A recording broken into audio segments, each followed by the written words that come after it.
5 commitments for Boston College football this weekend. 2 are in, and they are mammoth gets for Boston College football.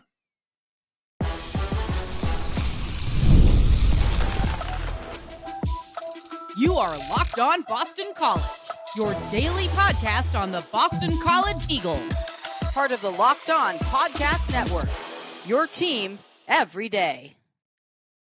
Hello, everyone, and welcome. This is Locked On Boston College, your team every day. I am your host, AJ Black of Eagle Insider, part of the 247 Network. I have been covering this team for over a decade. I know Boston College in and out. I give you the scoops, the analysis, and everything you want here on Locked On BC, the only daily Boston College podcast that you can find on YouTube or wherever you get your podcasts. Today's episode is brought to you by Game Time. Make every moment more with Game Time. Download the Game Time app, create an account, and use code Locked On College for $20 off your first purchase. Now, huge weekend for BC football. 5 commitments in the last 2 days for BC. 3 of them are still silent. We know 2 who we're going to talk about on today's show. We're going to get into those 2 names, and we're going to talk about who they are, why they're important to Boston College, and what this means to BC, and what's left, as there's only one more weekend of official visits left for BC. What should we be expecting? I'll start to get into some of that on today's episode. So, on Friday night, official visit started, and boom, immediately, you had good news for Bill O'Brien and his staff. The first commitment that came in was Gavin Neil. Now, he pledged on Friday night. He was with the first silent commitment, and then he announced on Sunday, excuse me. And Gavin Neil is an interesting get for BC, and one that I'm very excited about, because BC needed a defensive tackle. He's 6'3", 285 pounds. He's a big kid. You know, a little bit smaller than your prototypical nose tackle, but he's still got good size. And he chose BC over offers from Northwestern, Michigan State. A few other schools were in on him. He did an official visit to Michigan State, and then he ended up at BC. Now, Neil's his recruitment is about as whirlwind as it gets. Now, if you were listening to last week's episode, you heard me screw his name up. It's Gavin Neil, and he's from Marion Catholic in Illinois. And he got offered last week, immediately set up an official visit, and committed like 2 days later. So in the span of a week, this kid, Gavin Neil, went from getting an offer to an official visit to joining the Boston College program. That is crazy. That is breakneck speed, like whiplash speed.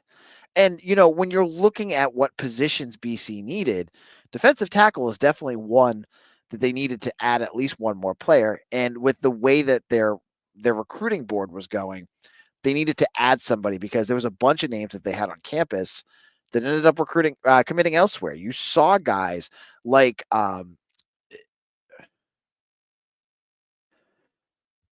Jermaine Polk end up at Rutgers, and Cam Mallory at West Virginia. And you had Camilla McKenzie end up at NC State. Like, you had a board of like 5 or 6 kids, and then all of a sudden it's down to like 2. So yeah, you added in Gavin Neil. You had Amir Clark as well. He is not committed yet. He was one that has been top of BC's boards for a while. We have not heard about him much, but yes, you need defensive tackles, because you've got your 5 technique in Mac Fitzgerald from Catholic Memorial, Craig Fitzgerald's son. He was a big deal. They brought him to this week's official visits for a reason. I think this, Gavin Neil and Amir Clark were definitely going to be a big focus for what Mac was there for. But when you look at what Neil can do, you may look at, if you're in love with offer lists, you're missing the big picture of what Neil can do. Yeah, because you're going to look at him and go, well, he's only got 1 offer from a P4 school, or 2 offers. Pump your brakes for a second. He was at the Under Armour camp in Columbus, Ohio this last year. And here is what Hudson Standish of 247 said on him. Neil hovers around 6'3", 285 pounds, and had the best performance among the defensive linemen in attendance during the extensive trench one-on-one session. Neil was a force to be reckoned with, rushing from multiple alignments along the interior, and won the majority of his reps, operating against some of the highest-rated offensive linemen in attendance, along with multiple Power 4 commits. The Illinois native has plenty of knockback power through his hands and did a fantastic job ripping through off-balance offensive linemen to collapse the simulated pocket. Neil possesses better than average expected short area quickness and redirection skills and should be a fun interior defender to monitor moving forward with schools watching Sunday's event. There you go. That's it right there. That exists. I mean, like, if that does not get you excited about what he could bring to Boston College, I don't know what to tell you. Like, he is strong. He is physical. He is good with his hands. He is all the things that you're looking for. And he's only going to be a senior in high school. So you've got a kid now that has a lot of the tools already that you can develop into something even better. Because he's a high school junior. He's not going to be polished, and yeah, he's not going to play probably next year, barring that he's some phenom that I just don't know enough about. But what I read about in this camp is that not only did he hold his own against some bigger names, but he was disruptive and he was a force out there against guys that are going to be playing in Power 4 football. That is exactly what you need. So I give kudos to the staff for identifying this, Gavin Neil. The camp itself was, I'm trying to find the date on this. It was April 28th. So it was only a couple weeks ago, 3-4 weeks ago. So it wasn't like, this was a kid that they had identified, but all it took was one camp and, a school like BC caught it. He mentioned to me, not to me, to Alan True from 247, that the culture at Boston College is what really stood apart. That he went to visits on other schools, and BC was a world of its own. I think that says a lot. I think that says a lot about what kids see when they come to Boston College. And this was a great get. So this was number 1 of 5. And there was one from last week, and I'm not sure. I'm going to say this right now. I'm not sure if that silent commitment is still there. I'm going to just leave it at that. I can't get into more about what happened, but it seems like maybe things have changed. We'll have to wait to find out if that actually happens. And then in a moment, number 2 that came in shortly after Gavin Neil. And this recruit, you're going to look at his offer list and say, again, what's going on with this? But when you dig deep, when you look at what this kid has, you're going to get yourself excited. I'll explain why in just a moment.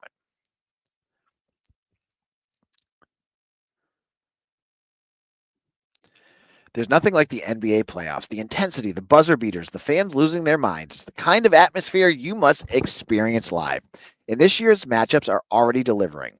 If you want in, Game Time makes it fast and easy to get seats, even for the latest, biggest playoff games. You enjoying Indiana versus Oklahoma like I am, then you got to get it. You got to get to Game Time. If you are in the area and you want to go to these games, it's a place to go. Price of the apps actually dropped closer to tip-off, and with killer last-minute deals, panoramic seat views, and no surprise fees, Game Time is a total game changer. I love it. They have it 10% right now, exclusive zone deals for FIFA Club World Cup matches. That's great. Like, you got to save some money. I use it for my Woo Sox games. I got some great seats for me and my family and some friends to go. It was easy. 2 clicks, and I got my tickets. So take the guesswork out of buying tickets with Game Time. Download the Game Time app. Create an account and use code LOCKEDONCollege for $20 off your first purchase. Terms apply. Again, create an account and redeem code LOCKEDO at COLLEGE for $20 off. Download the Game Time app. Last minute tickets, lowest prices, guaranteed.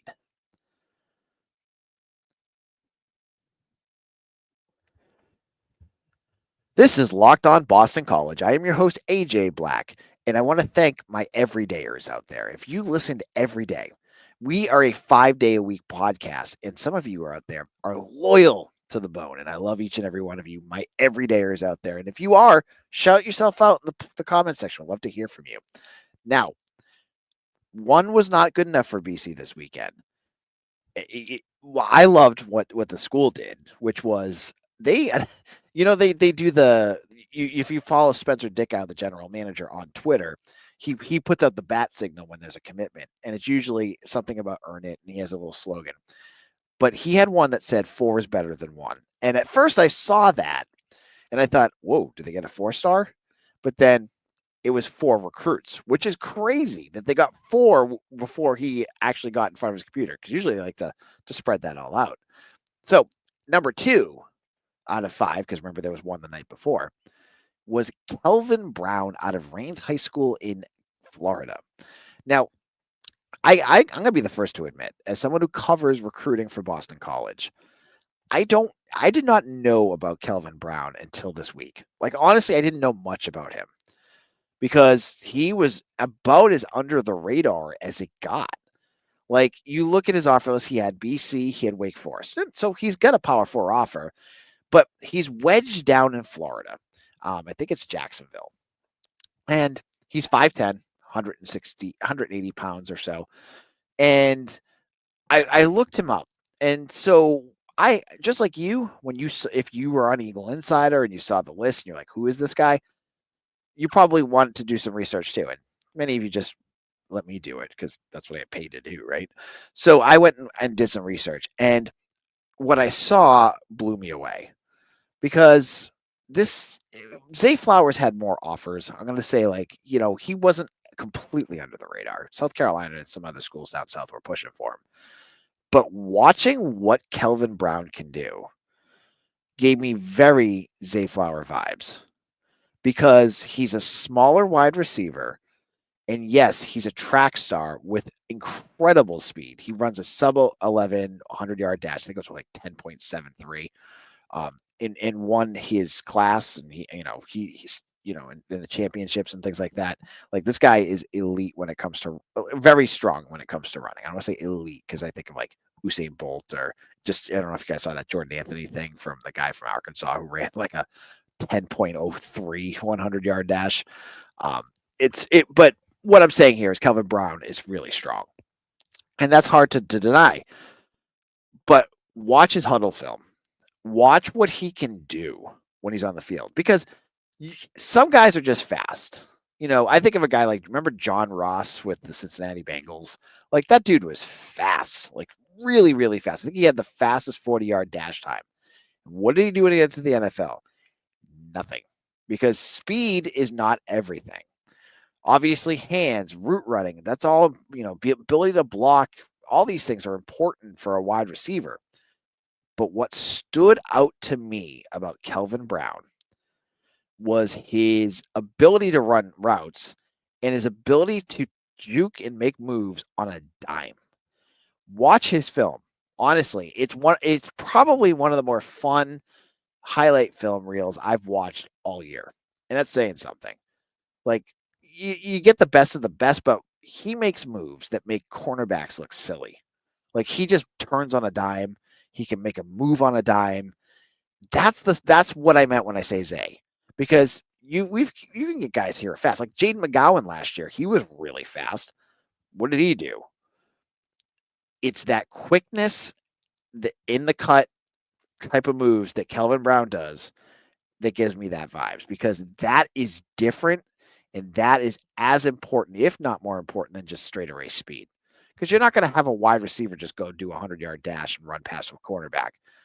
You may every now and then, but it's not like, how often do you see plays like that in a game, right?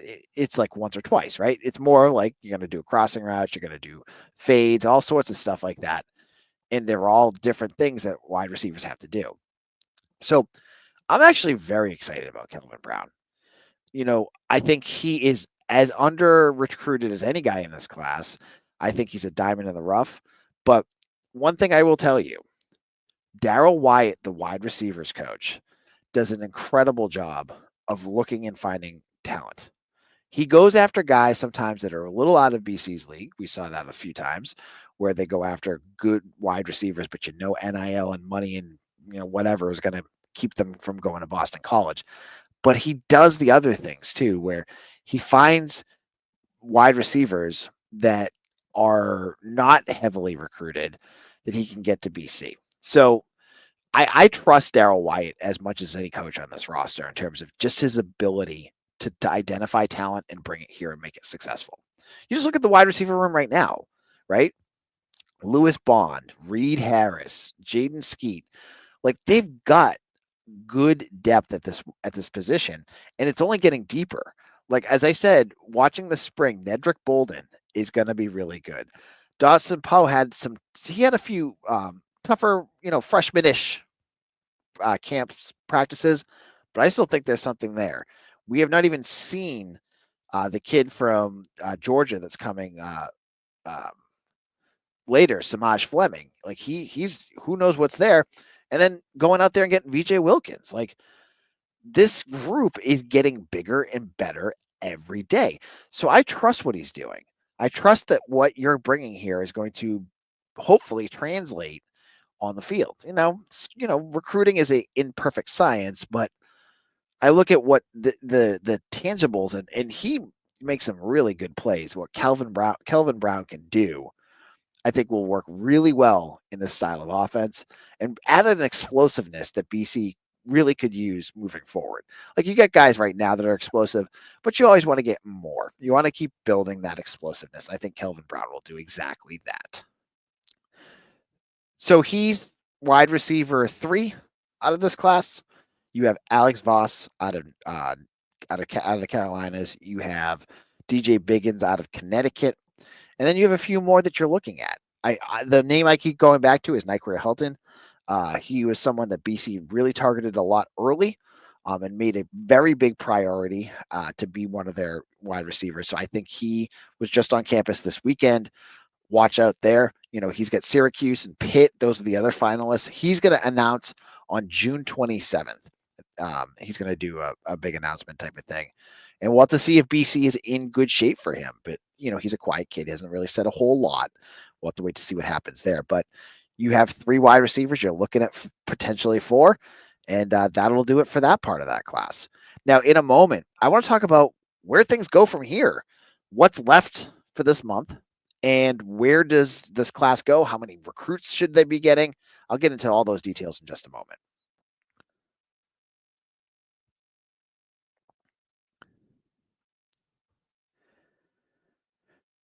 This is Locked On Boston College, your team every day. I'm your host, AJ Black of Eagle Insider. And when you are looking for a second listen, let me tell you about Locked On ACC with Kenton Gibbs and Alex Dono. They talk about everything Atlantic Coast Conference, and you can find that on YouTube or wherever you get your podcast. Now, if your first listen is not Locked On BC, you got to change that because we're going to have a lot more to talk about this week as we're getting into the part of official visit season where the recruits are wrapping up their schedules. You're seeing more and more recruits that are just done. Now you get Femi Babalola, who will probably do he'll have another visit before he gets to Boston College. Carter Gooden could potentially as well. But you're ending the month of June. And honestly, when you're looking at where things are at, you're in really good shape. You're at it with this 5 or so silent commitments. You're about 20-ish. And you look at what BC has left, and there are a bunch of names that they're going to take if they're going to get off, if they're going to commit. As I mentioned, Femi Babalola, the quarterback, Marky Walbridge, Kai Pritchard, and then Carter Gooden. These are all guys they're not going to say no to. And there's a few others as well, and I have those details up on Eagle Insider. But you're now into your last week of official visits. And I honestly think it'll probably be a quieter week. I'm curious to see if there's going to be any surprises. Guys that we just didn't expect to make it. Like we just saw Jonathan Hewitt, a kicker from Ohio. I didn't even know, like, they tell me everything and for visitors, and that one snuck by me. I did not know about that one, which is fine. Sometimes they have their reasons, right? But he came, and you have a kicker that they're looking at. But now with more and more spots kind of filled up, you have to kind of prioritize what's left. Like for running back, for instance, I've seen a few sites report that they have 2 running backs. That Barrett kid he's not a recruit. He's a preferred walk-on. I saw someone say um, that he's a commitment. He's not. But you have Cedric Addison, and they're going with one. I don't think they're going to go for a second running back here. So you're not going to see the kids that like Jamal Rule. I know he canceled on BC, I believe. But, Demarcus Lindley was supposed to be coming. He was another running back. I would doubt that he's going to be here, but you never know. But you're going to see like that list dwindle because there's positions they just don't need to fill anymore. And I think that will make it a lighter week 4. But I think the story going into the end of June is going to be what I'm going to call my Fab 4. My Fab 4. How many can Boston College close on?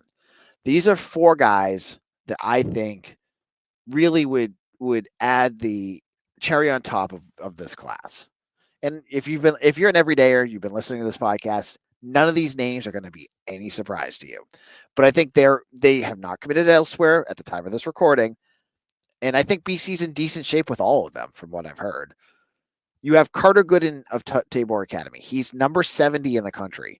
He would be one of your highest ranked recruits you've ever had at Boston College, and he's in your backyard. Now, he's not originally from Massachusetts. He's from Canada, but he's played in Tabor Academy.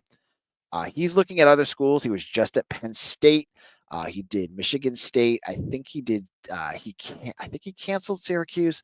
He's UCLA, Arizona State. He's got a big group, but BC's right there, and they get him last. I am a huge proponent of last visits at this point because if they are going to go through everything, recency bias seems great for me. So Carter Gooden's one I'm watching for. Marky Walbridge. The mystery of Marky Walbridge continues. This last weekend, he was at Alabama. So, yeah, he got offered by Alabama a while ago, and I was kind of surprised he didn't take an official visit there, but then he did a midweek. So that's going to be something to watch. And for everyone who's going, AJ, Marky, he's got Ohio State, Florida. This kid's got a humongous visit offer list. Why would he pick BC? And to that I say, who knows? Because Marky doesn't talk to the media. I wish I could tell you. But what I can tell you is there's clearly some interest there. If he chose to go to BC for an official visit over, say, the Gators or Ohio State, there's something there. I really, truly believe that. And if they can close that, that would be mammoth as well. Then we go back to quarterbacks. We have DJ Bordeaux here, but there is a and one that could happen. And I want to make sure that I make this clear again. BC is not shooting for 2 quarterbacks in this class unless it's this guy, and that's Femi Babalola. If they don't land him, they're going to go with 1 quarterback unless someone has tape that just blows them away. I think it's Femi or bust here. They have loved Femi from his sophomore year. Really, really high on this kid. And they've visited him. He's come up here. He's really liked BC, but he's also checking things out. He's taking his time. He's looking at, he was just at Maryland. He did a trip to Arizona. He had a final couple other schools of like Wake Forest, Georgia Tech, and Virginia Tech. Maybe he does a midweek visit again this week to add another one. But again, ends at Boston College. Can Jonathan DiBiase, the quarterback's coach, seal the deal on this one? That'll be something to watch. Then your final one is Kai Pritchard. Kai Pritchard is a top 247 offensive lineman from Donovan Catholic in Toms River, New Jersey. 4-star recruit who had it down to Illinois, Rutgers, and BC. Now, he just took a visit to Duke. Who knows how that changes things? But will Boston College stick with this? Could Boston College win this battle? They don't have him last, but we'll have to wait and see here. There's my Fab 4. Those are the 4 guys that I'm watching going into the end of June. Now, there's other situations. Rocky Cummings, the linebacker, there's defensive backs like Xavier Myers, who was just here, the kicker. There's a lot of different things juggling around, but those big 4, those are the icing on the cake that we need to watch for. And we'll have more about that as it goes along. Now, we'll have tons more to talk about on tomorrow's show. So make sure you are locked into Locked On Boston College on YouTube, wherever you get your podcasts. If this is your first time checking me out, I have a new social media channel, and it's kind of fun. I didn't think I would like it, but I clearly do. It's my TikTok channel. It's Locked On Boston College. Go check it out. I do videos that are not just clips from the show.